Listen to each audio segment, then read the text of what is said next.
Teatr durmuşun bir bölügi diýilýär. Durmuş bu teatrym diýilýär. Haýsyna anaýaňda teatr adamlaryň durmuşynyň aýrylmaz bir bölegi bolup durýar. Näme üçin adamlar teatr gowy Näme üçin teatr ýakda gurrun edilenini adamlar beýtýär oýabatýar, beýtýär ýylgyrýar, beýtýär gamlanýar. Bu näme üçin beýleke? Sebäbi teatr gurrun etýär adam hakyna, adamlaryň ykballary hakyna, olaň häsiýetleri hakyna, günnelik durmuş hakyna, olaň oý pikiri, begenji, kä halatlarda gynanç hakyna. Şoň üçinem adamlar teatry, artistler gowurýarlar. Adamlaryň arasynda şeýle bir aýtgy bar. Näme üçindir bir artisti goloýdan tanamasalarda hamala diýersiň şol artist olaň maşgalatynyň bir agdasy ýaly. Hamala diýersiň şol artist şol adam hakyny köp zady bilýän ýaly. Atylga hemme zady bilýän ýaly. Ol oňa düşünýän ýaly. Ol haýsy halda bolanlygyny da şol artisti içinde döküp biläjek ýaly. Bu näme üçin beýle? Sebäbi şol adam hakyna. Teatr be tutuş halkymyz bardy. Teatr be adamlaryň günnelik aladylary, hyzırdylary, söýgüsi bardy. Halkymyzyň söýgüsini gazanan şeýle artistleriň birim Nurwebi Gutliýewa. Artist Nurwebi Gutliýewa 1926-njy ýylda Ahal vilayatynyň Qaky etrabynyň Duşok owasyna dogulýar. Ol owadaky orta mektebi tamamlap, Aşgabatdaky Mollanypet adynaky Türkmen döwlet drama teatrynyň studiýasyna artistçilik bölümine okuwy berýär. Okuwyny tamamlap, şol teatrda işleýär. Biziň şu wagtga oturan ýerimizde Mollanypet adynaky talepler teatryny kän ustatlar zähmet çekip gidenler. Ene şu sütünleri, şu diýwarlara, atylga şuň içindäki howa öz gatançlaryny goýup giden ustatlar. Şol ustatlaryň köpüsiniň keşpleri, olaň ruhy dünýäsi elmidama hormat bilen ýatlanylýar. Sebäbi şol ustatlar adamlaryň kalbyna ornaşyp bilipdi. Kalby bolsa her kim girip bilmeýär. Oňa diňe ýürekde insanlar gelýär. Nurwebi daýdan keşpleri özüniň öz boluşçulugy bilen, mehremligi bilen, şu adaty adamlara juda goloýlyk bilen tapawutlanýar. Köplenç ýagdaýda hanlyň, beýliň, şaperliň, şadinanlyň keşplerini ýerine ýetirýän artistliň şol keşpleriniň sahna çykyp halk köpçüligine ýetenini, şu keşpin kämil bolmagyny, şoň töweregine keşpleri ýerine ýetirýän artistliň goşundy gatyly. Ene şeýle artistliň biri hemişe özü şadinanlyň keşfine bolmasa da şadinanlyň keşfiniň ustatlarça bolmagyna kömek edýän gapdalynak artistliň biriniň keşplerini dama ýerine ýetiren Nurwebi daýda. Sebäbi hemişe sahnadan halk köpçüligini diňe ýakymly sözleri, gowy sözleri, ýaly ruhy güýji paýlaýady. Şoň üçinem Nurwebi daýdan keşf hakyna gurrun edilenini hemişe halypalanmaz şeýle uly boýsonç bilen, uly ýakymly ýatlamalar bilen gurrun edýärler. Nurwebi daýda biziň ilkinji halypalanmadyň sanawyny, şu teatryň teatr bolmagyny özüniň goşundyny goýup giden halypa. Ol özüniň ýan ýoldaşy Durdy Magtymow bilen sunwat maşgalasy bolup, atylga artistliň maşgalasy bolup, şu wagtky teatr sunwatyna, kino sunwatyna, radio sunwatyna, özleriniň ullakan goşuntlaryny, özleriniň möhürlerini goýup giden artistler. Şoň üçinem dama Nurwebi daýda gurrun gozgulany Durdaga hakyna, Durdy Magtymow hakda gurrun edilenini Nurwebi Gutliýewa hakyna gurrun hökman agdalýar. Adam ömrüni teatra baglanmahaly, onu da ýan ýoldaşy bilen bile maşgalasy bilen tutuş özlük golü bilen berilen ýagdaýyny oň teatrsyz hatda 1 minutdan geçmeýän bolmaly. Sebäbi teatrda tälim alyp, teatrda birigip, teatryň dünýäsine dostlaşyp bilen halypalyň olaň iş ýagdaýlary, olaň özara gurrunlary, ýatlamalar hemmeti bir ýerde bir ýerde jemlenýär. Teatr hakda gurrunlerde.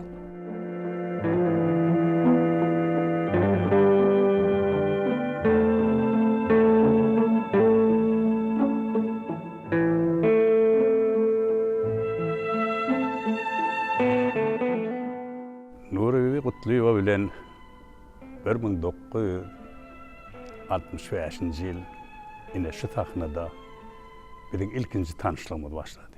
Şonda tanışlykda ýatyra gelişi barada sonra görüpdim şonu. Amangul Mehmet da öz topary bilen Kutluýova bilen gowasyny oýnur közmäge barýarlar. Şonu teatra bolan höwes başlandyr. Nuri daýdan udyn taçy bardy. Udyn taşlygy adyn kim diýipdir da. Adım Nuri, familiýam Kutluýova. Bar sen bizde teatrda studio var. Artistçilik alaýyndypdyr. Şonu diýe ben bir çekinjeklik bilen durdum, çekinip diýe. Bizim üçin elbetde umatlar diýe. Teatr diýilen ad garaňky elýät diýe. Şondan soň diýe olar gaýdandan soň meni şol ýa aman agaň diýen sözleri meni öz erkime goýmady diýe.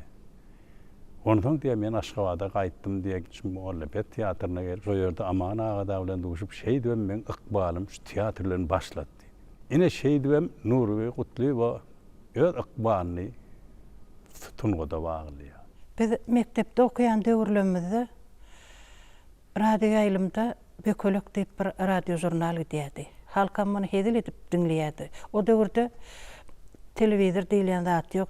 Soň üçin hem radioda haýsy gepleş gyzykly bolsa halk şonu dinleýärdi, garaşardy şu Bekölek diýilen radio jurnaly. Şonu Bekölek bolba Murat Niýazow gepleýärdi, Temennaýda bolba Nuri Kutluýova gepleýärdi. Şu Temennaýdan sesini kiminkidigini biljek bolup, oňuna çenni garaşyp dinleýärdim men. Şonu Nuri Kutluýowa inçeräjikden nädejek mulaýymça sesi bardy. Şoň sesini gowy dinlerdim men. Şunu gepleýän adam görüp bolmazmy ka diýip arzu ederdim içimden. Ondan 66-njy ýylda beýatlyşyk geçirilerde aýdym saz urundan. Şonu bizde Aşgabatda gelip çykyş etmek niýetler etdi. Şonu Recep Kutluýew diýip radio ýaýlymynyň aýdym saz bölüminiň müdiri bardy. Şol men ýanyma gelip "Sizi iş halka almak niýetimiz bar, siz galyp bilersiňizmi?" diýdi. Men hem aýtdym, "Ejeme kakama aýtman, men galyp bilmän" diýdim. Şolar galýsa galar, galýmasa da galman diýdim. Onda şu ýerden gitmäkäňiz diýdi, gepleşip bilermisiňiz? Gepleşip bilerin diýdim. Jaň etdim, kakam çagyryp berdiler, gepleşdim, kakam men ştaýt iş halka aljak bolýarlar. Galaýynmy ýa öýe gaýdy bereýinmi diýsem, iş halka aljak bolýan bolsalar işläp bilerin öýsen galaýgydim diýdi. Şu wagt halka aldylar meni. Radioda şu döwürde bahar atly ýaşlar gepleşigi bardy. Bahar radio ýaýlymy diýerdiler şonu. Onu şu men işe alka alanlaryndan soň men çagyryp başladylar şu bahar radio ýaýlymy okamaga. Onu bir gün şonu okamaga geldim bolyn. Bizim ýazyk etjek studiýamyzyň gapdalyna şu radioda beriljek oýunyň türgünleşigi geçip oturan ekeni. Belli artistlerin köpüsi var eken, onun Nuri Kutluýowa da var ekeni. Menem kapyny açdym, oly yapyk türgünleşik geçýär diýdiler. Ýok, ýapjak gel bagyşlan diýdim. Men şu ýanky kim gepledi ýa-da şundan başgadan ýok diýdi, şu geplet diýdi. Studiýa girmäkem, salamlaşaýyn diýdim diýip girdim, salamlaşdym, taglygamalyk soraşdym. Men diýdim, mektep döwürlemden sesiňizden aşygy, sizi görüp bilerini pikirim edemakdym diýdim. Menem şu ýürek täzelikde iş alyp galdylar. Şule darada menem işläp başladym diýdim. Gowlaýypdyr diýip ana duşar, onuň gürleşer, pikir alşar, işde düşünmeýän zatlaryny men öwrederim, sonra berin, çekinmän diýip şey diýdi. Ondan ýanky aýaly boýdan başa teretdim men. Olam onu duýdy. Näme men gidip gördüňmi diýdi. Orta boýluja gelin eken. Onun men şu dedim, şu elinden çykýanlygyna men bir hil anant bilmedim. Ýakyn adam ýaly gatnaşyp başladyk. İşde pikir alyp başladyk. Maňa bir gaty köp zatlary öwretdi. Onuň sahnada birden oýnaýmaly bolanda da saňa gerek bolar diýip, sahnada nähili özüň alyp barmalygyny öwretdi. İspanya, men ýüregime düşdi. Bir ýerde içim gysya. Men rime.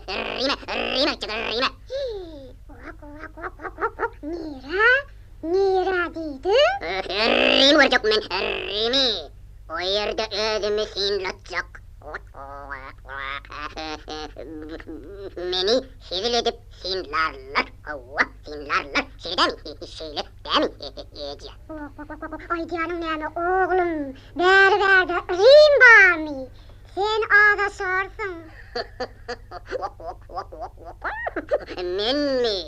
Men ağda sorun mi? Biderek görürüm. Ehli yol rime var yarra ece. Hamala ağdaşman baranam ekeniğinde yönü bizim huliyimizin kemzadı vami. Bizim ketegimiz yali ketegen hiç yerde yoktur. Özüm ağrasa hep bilen ağırdılan. Bu sayalı ağaçlarım hiç yerde yoktur. Bardır ece bardır.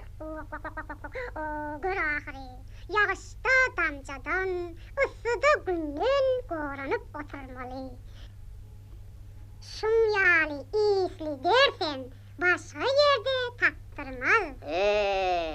Ecemi, bu zatlın başka yerde oňuduragam bardır ece, oňuduragam bardır. Vah, çağacığım. Men sana göre oňut bilýän ahiri. Bağışla ece, ol sen göwnüm ödüm,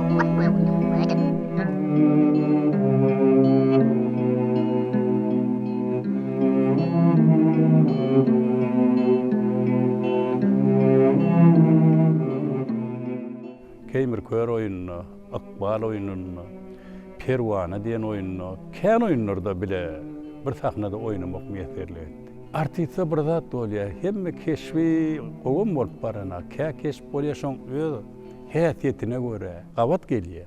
Şolum öz şeýler jipine düşýän zat bolýar. Şol Perwana spektaklyna men Murat diyen oğlun aspirant okap beren. Şol aspirantly oğlunyň keşfini ýerine ýetirdim.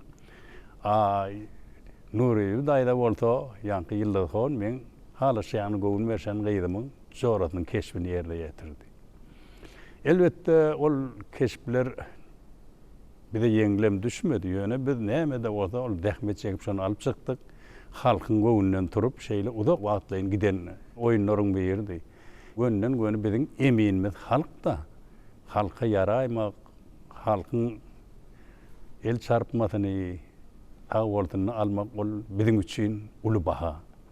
Ine şol el çarpmalar alan Nuri daýda da şolaň biri. Ine edil şu wagtky döwrümizde ýaly tehnikan ösen zamanaty bolanlygyny Nuri daýdan gaty köp keşpleri biziň ýadgymyzda galardy.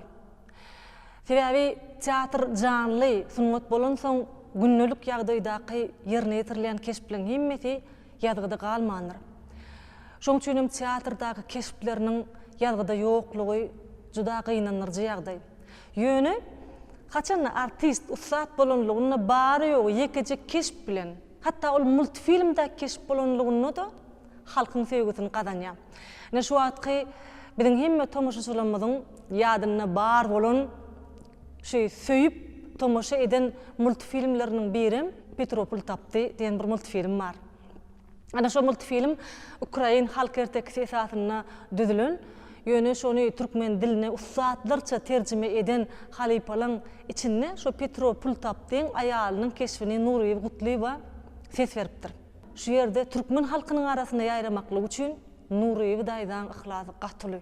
Bir hili özü bilmeden ýalňyşýan denanyň keşfini şu multfilmiň üstü bilen şeýle bir janlandyrypdyr. Soňra da multfilmiň dowamyny da ýene de özüniň ýalňyşyny düşünüp äm bolup galýan sada aýal.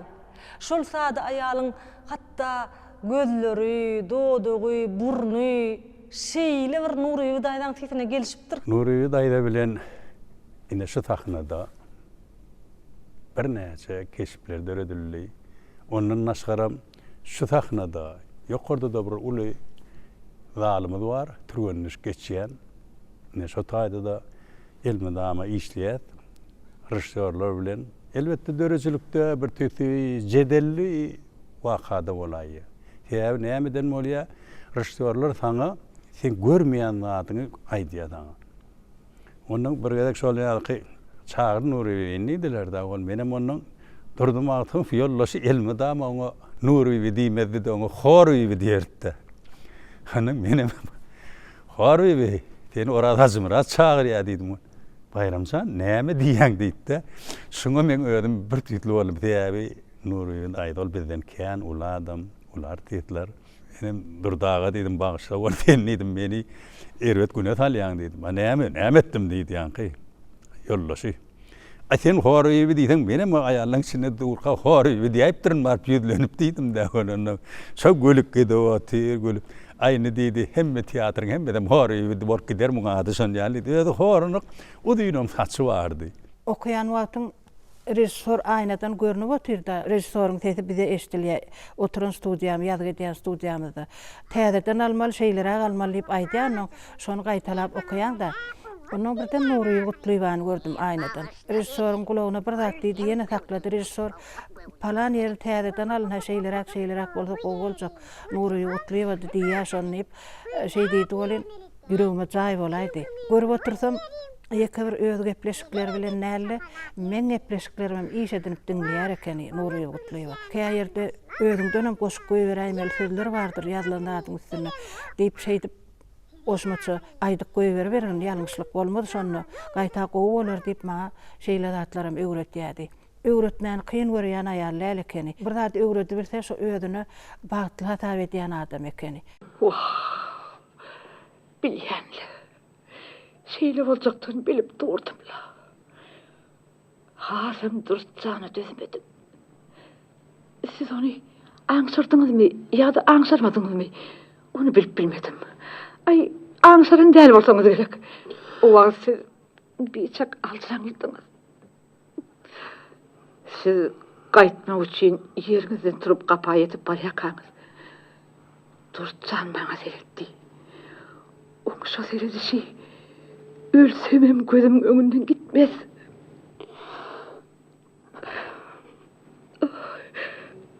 Karamak ýaly garjy gözlerinde ýaş bardy.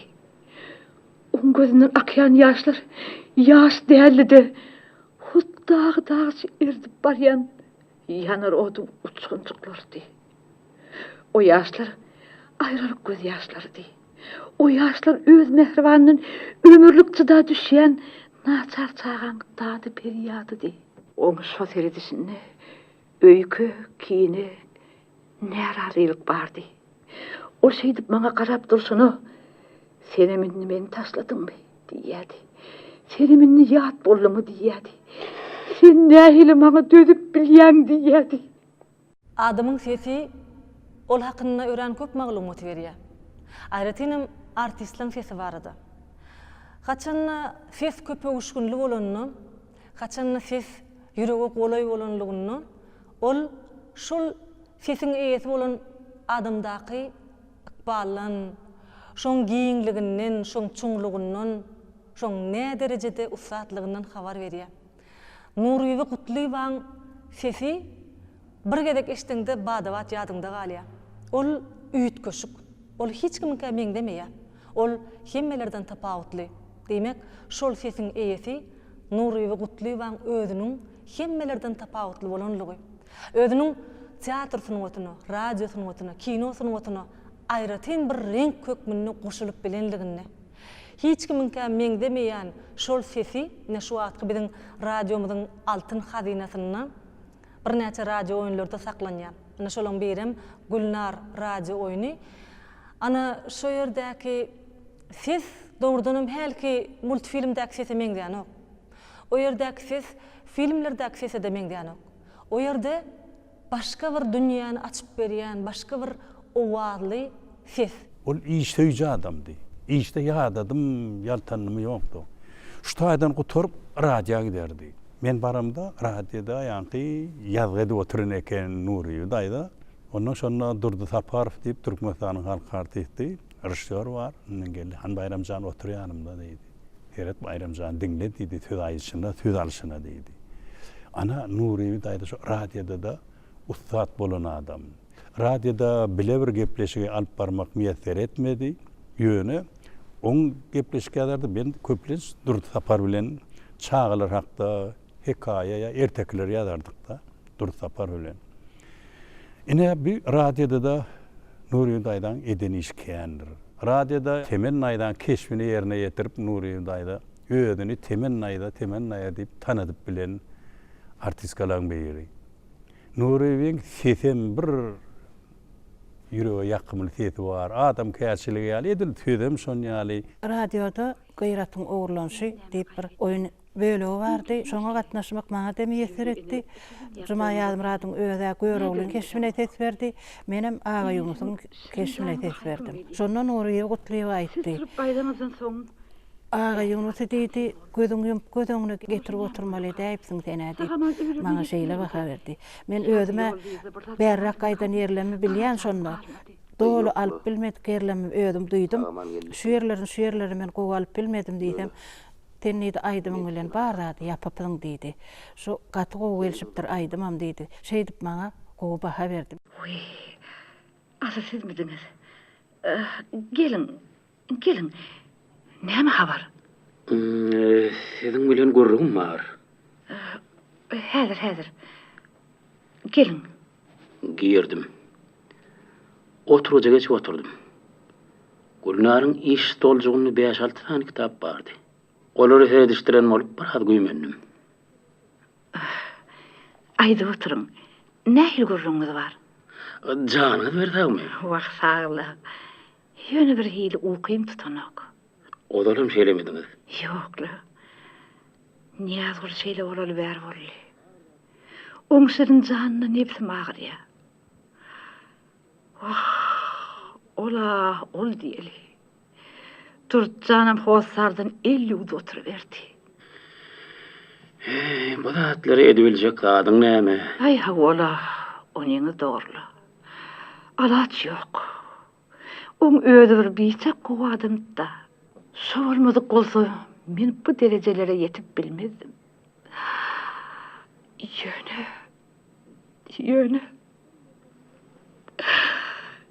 Ýöne şudatlara men sebäp bolan ýalwaryp dur. Oy. Näme diýdiňiz orlugy? Siz näme sebäp bolýarmysyňyz? Näme diýdiňizle? Men şular edebilsem ýaxşylyk etjekdim. Şularyň hyzmatyny garrap, şularyň hyzmatyny ölmäge taýyndym. Niýazguly şoňa münasib adamdy. Oň mertliginiň adam kärçiligiň öňüne baş egýärdim. Men özümiň şu dünýäde arkaýyn ýaşap, arkaýyn işläp ýüründüňmi? Şol adamlaryň arkasyndanlygyna aklym çatýardy. Ol men durmuşymny görellem. Işdim golumdy. Nene olsaň men onu umut görmeýin. Nene olsaň men ondan hyzmatym gaýgyryn. Umutum görýärdim. Hyzmatymam gaýgyram hokdum. Olsaň ola meni umut görýändir diýdim. Aramyza gep düşdümi, al düşdümi bilmedim. Garadyp bir sebäp tapyldy. O meni ýigrenýän ýalgyryp görünni. Olsaň men olary taşlap başga ýerine durmuşa çykmaga razy boldum. Görsem men ýalňyşan ekenim. O meni biçak umut görýän ekeni.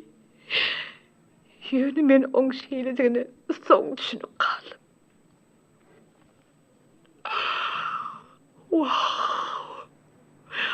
Oň meni şeýle umut görýändigini bilen bolsam, onu men Yeri ne derdiňiz? Gönü öýlerine baragada. Oy. Men kämra oturanda atlarym näme? Men muny ýöne diýip goýberäýdim.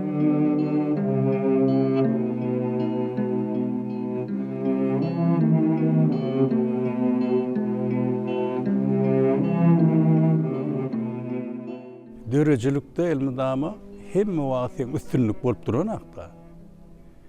Käsi ilrek bolýar, käsi beýlirek bolýar, sunnatyň aňyrtyna ýetme ýok, sunnaty näçe ötürip gidip oturmaly. Şonu kämarşy işleýän wagtyň rejissor bilen jedel wagtlaram bolýar. Rejissor aňyrdan gelmäkä öýüne taýynyp görüp gelýär. Ora Hazımratda esasanan bir häsiýet bar. Haýsy bölegi işlejek bolsa, şo bölegi öýüne gowy bişirip gelerdi. Ondan gelip sendenem şonu talap edýärdi. Bir gerek şol ýanky bir oýuny işläp durkak, şonda ýanky Nuri we şeýle diýip düşündirýär bolyn. Nuri dayda Ali bilen akta. Dursana Nuri dayda şun şeylere kaydı. Şeylere näme? Ay teahir bolmadı onun. Hanır din salın 5 minut deydi ora hazımrat. Bir 5 minut din salın deydi. Hevi şol rüşyor ö talabını ödep bilmesen ol angry gitmeye. Şo tenin şonu ahirine çenni şonu tenin alyansa şo ö talabını ol ten şeyle koy vermeye. Onun nuru şonu oturdu onun bayırdanmadan oluyor. Men yaşa olan sonra menem bir Nuri dayda şeýleräm edip alyp görşün, şeýleräm edip gördüydüm da on. Bar Bayramjan diýdi. Men elimi tam ödüm, gapdalymdan biri maňa düşünürse şeydi, men kabul edýän şonu. Te ödüm kiçem boldy. Hebäb diýende kiçili o ýaş diýmeler, sen bilmeýän adam o bilýär. Şeýdim sunuga dösýär. Ondan sonradan ýanky Nuri dayda geldi de Bayramjan diýdi. Yüzüme adırlaydım mı deydi şeyler yüzüme seyretti de. Ay yok dedim. Buna dörecilik diye dedim. Yok sen diyenin doğru kendiydim. Men etsidin aytsın diye ayttım. Olin orada hasımrat bana da attım ettiydi. Onunla pes oyununa başladık. Sonra eneken keşfini verdiler. Buna sahnanın kaptanına geldim. Nuri daydı. Şu her kırışıyorum diyen adın kaytalya. Yeni oturuyor, yeni kaytalya şey edip. Onun birden bana göz düştü. Bayramjan, qaytmadım oğulluydu. Ay yok dedim, benim bir okumalı vardı. Han sen seyretsene bana dedi, yeni bolyamış. Demek men diyecek bolyanım, şol adamda etsemetsem var. Etsemetsem orada. Adam bir maksat edin de yeter. Şol maksada da yetmek için etadı näme gerek? Zahmet gerek. Haysur uğur olaydın. Şu an men elminde ama öz şagirdlerime düşündüren adamım şol. Zahmet bilen ösmeli adam. Halı dayhançılık al den. Halı alım bilim al. Tapawdy yok, medeniyet al. Şolun hemmetinin aňyrtynda näme ýaty? Zahmet ýatyr.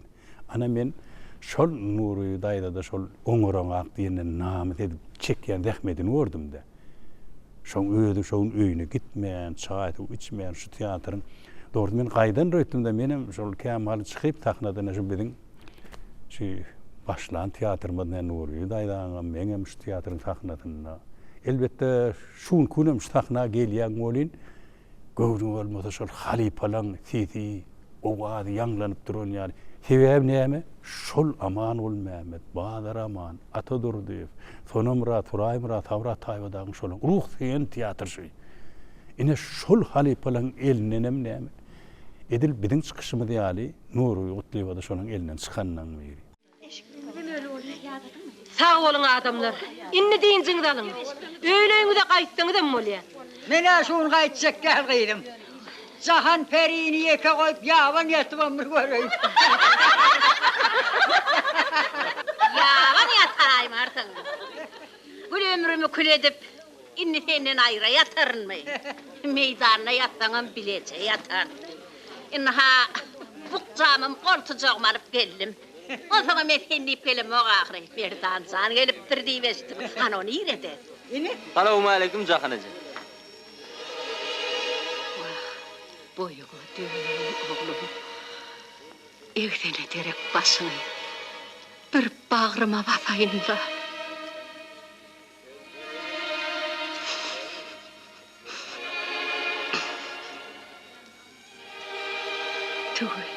Tügeleme. İner çıkıpsın bağla. Ay sana köşeğim. Men bağlalarıma duşmadın mı? Yok, duşmadım. Heyto. Utanıngız yok mu? Bu ne emborluğu? Çağı kanıda bilecek ederdiniz. O yerde de bilecek olmalı kendinizde. Çağırınız kalacak derler. Oğlum. Olurdan hat gelen okla. Oğlay. Ya biz qarılardan öy kökeyine diýerlermike. Geler Jahan eje. Nesip bolsa öýlerim ger. Aglyndan Hudaý eşitsin bala. Nuri daydan kalbyňa juda goloy mehirli keşipleriniň biri şu at köwnüçeli biziň tomoşaçylarymyzyň söýüp tomoşa edýän kinofilmi kärdigenler kinofilminnäki keşfi mehriban dinana meňdäp duran keşiplerin birini şeýle bir usatlarça janlanyrypdyr. Şu keşip şol döwrüň zinanyny, gaýratly, gaýdusuz zinanyny bize görkezýän keşp. Galy berse-de hut türkmen zinanyna mahsus bolan şadyanlyk, degişgenlik, bir ruhu belentlik, töweregini şadlyk paýlamak şu kynçylykly döwürde uruş ýyllarynyň gowwaly günlerini tyýylla galan gelin gyýylan bir beýleki körpöleň, yetkinjekliň içinde bir hili sütün bolup duran adamlaryň biriniň keşfi. Şol döwrü, şol döwrüň hawasyny, şol döwrüň zinanynyň keşfini inandyrjylykly yerine getirmeklikde Nuriýe daýdan şeýle bir ihlas sindiren görnüp dur. Haýsam bolsa bir keşfi, artist bir näçe keşp bilen üstünden taýýarlykly barýa. Mysal üçin şol Kärdigenler filmindäki şol keşfim tütänleýin döräýän keşp däl bolmaly. Şol keşfe bir näçe sahna oýunlarynyň üstü bilen, bir näçe keşp bilen üstü bilen baran bolmaly. Özüň artist denan bolup tomoşa etmek bir başga, tomoşaçy bolup tomoşa etmek ol aýratyn başga.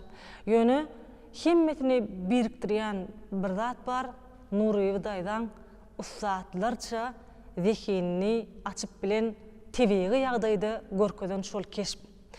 Haçanna keşp tebigi bolanlygyny, adamlara juda meňdeş bolanlygyny ol şeýle bir jüpüne düşen hasaplanylýar. Eger ol ýasama bolmasa, eger oňa ýüregiň bilen inananda şol döwrü, şol adamlaryň hal ýagdaýyny, ykbalyny doly berip bilenligini olaýam ustadlarça ýerine getirilen keşp.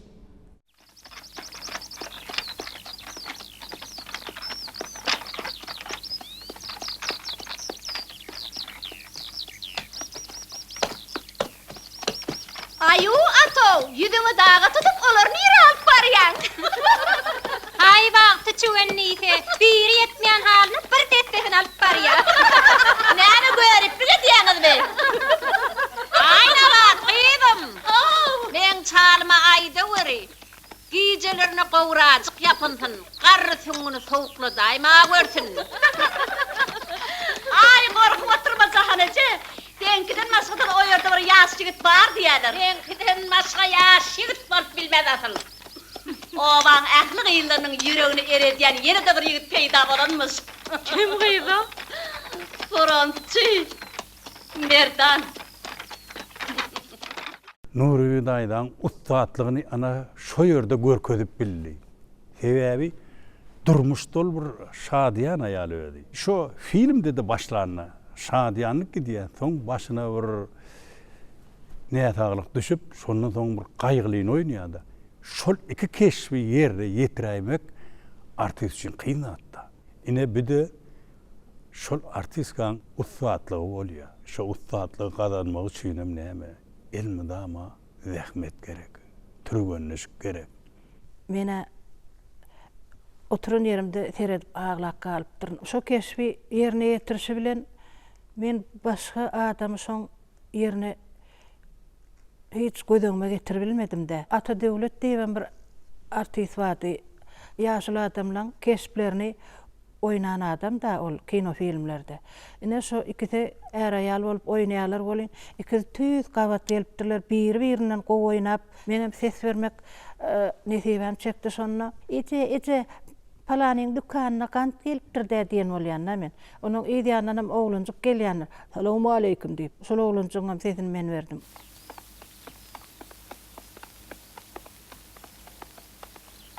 Çöş, salamu alaykum. Wa aleykümselam. Ay berekella. Oy, ahy bu gelen men gyýdym ýa-da. Wah men oglunjugym gelipdir, gyýjagym gelipdir, gelerik. Seni tapar bir ýeriň agyrtaým. Wah, akyllyjam men. Obutanjam men saňa dönen. Ece, ayece. Jana. Maňa beni Petre gelipdir. Wah, aklyňa dönen. Ölüm owadan ýalpylapdy. Wah, saňa dönen. Owadan ýalplarym gelipdir maňa beni. Ece, maňa beni kantam geletdirdi. Ay berekella gyýdym, köp habar getirdin. Yeni näme täzelik bar? O, beş maňan tanýaňyzmy? Owa. Soň ogly geljekmiş, hat gelipdi. Oh, Ay tüweleme. Ses verenler biz hemmemiz üçüp otawda oturýardyk da ses verilýän otawa girip. Men durup bilmän daşyna çykardım köplenç. Hat gelýär Ata Döwlet bilen Nuriýe Gutluýewa. Ogluňyz uruşda wepat boldy diýilen hat gelýär. Şonu adam sana aýtmak üçin şu adam sanyň ýanyna ylgak gelýär, eline kağız, bolup gelişini görüp bir munçuk saklaýyň da diýip daşyna çykýan mahalymda men tereti bilen mokdum. Ağlap özüme gelip bilen mokdum da. Şeýle ussat adam da ol. Gelýän men periňärli ho. Mire howlugyan diýsene. Janyňy haýpyň geldine.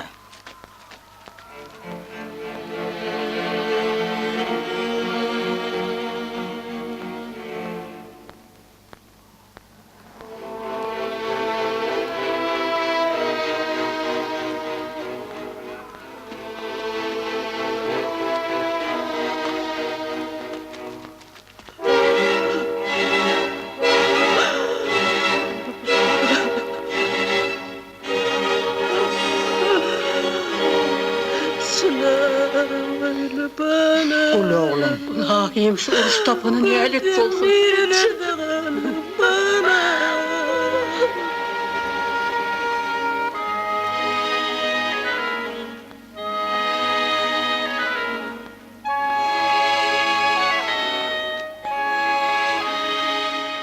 Men Nuriye Gotlieva bilen kinostudiyada Daşary kino filmleri türkmen diline geçirýärdik. Şu kino filmlerde ses vermäge de bile gatnaşardyk. Maňa şu esasana başga kahramanlara ses vermäge buyurýardylar. Nuriye Gotlieva da orta ýaşanrak aýallaryň seslerini vermäge buyurýardylar. Ine şonna bilişleşmek nesibem çekdi. İlk baramda aljyrap näme etjegimi bilemok, şonna aýtdy. Sen esas manysyny aljak bolýdy. Şonu türkmen diline öz dilinde gürläp aýt, agzyna gabat getirdi diýdi. Ana şu zatlar maňa hiç kim öwretmedi. Maňa Nuriye Gotlieva öwretdi şu zatlary. Ine şeýdibem men diňe başga kahramanlary işleýän ses beriji bolup işe gatnaýardym kinostudiýa. Köp kino filmlere ses berdim men. Bir de halipalar aýdar da kiç keşp ýok, kiç artist bar diýerdi.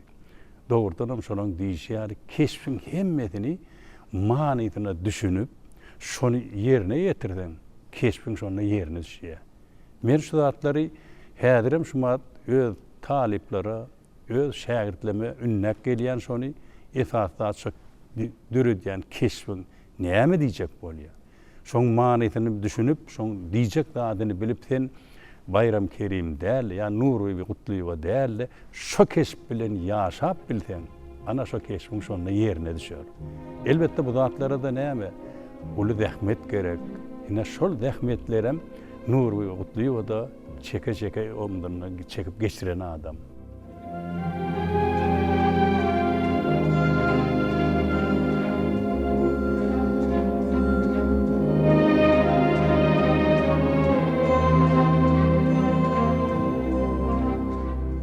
Umatlar şeýle uly mümkinçilik ýok.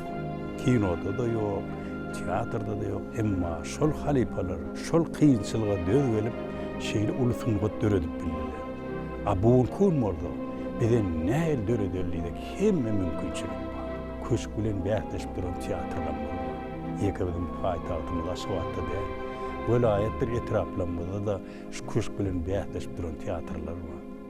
Şoň üçin hormatly prezidentimizin jany sag, ömrü uzak, il ýurt bähbet alyp barýan işler elmydama arawaşlyklardan arawaşlyga betlendir.